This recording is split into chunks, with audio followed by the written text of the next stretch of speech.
Bonjour, aujourd'hui je vais vous parler des montages, pas financiers, mais du montage de type société qu'il faut faire pour acheter.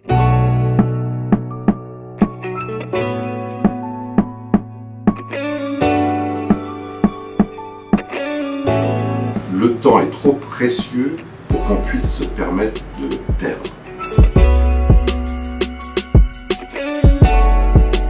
Holding, SCI, meublé, Airbnb, colocation, etc. Je ne vais pas vous en parler longtemps parce que, à mon sens, la réussite est synonyme de simplicité.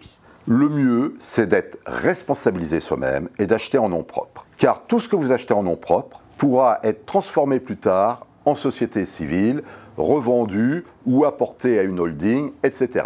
Si vous avez 2-3 appartements, ça sert absolument à rien de commencer à faire une usine à gaz.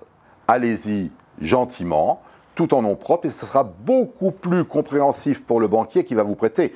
N'oubliez pas que le nerf de la guerre, il est là.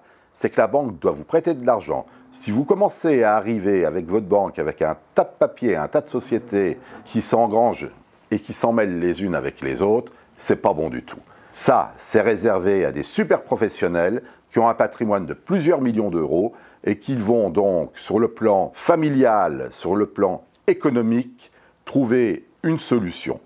Attention, il ne faut pas penser à chaque fois ne pas payer l'impôt. Essayez d'échapper à la fiscalité. Ceci est une très grave erreur. Exactement pareil pour emprunter. Si vous fournissez à votre banquier un avis d'imposition où vous payez 0 impôt, alors vous avez déjà 10 appartements, supposons, c'est pas très logique. Il faut payer un petit peu d'impôt pour assurer cette sécurité de prêt. Donc, mon conseil, pour récapituler, c'est de ne pas faire une usine à gaz, c'est d'investir en nom propre pour commencer, et ensuite, vous verrez la stratégie qu'il faudra adopter. À ce moment-là, je serai là pour vous aider et vous donner les cours adéquats. Motivé.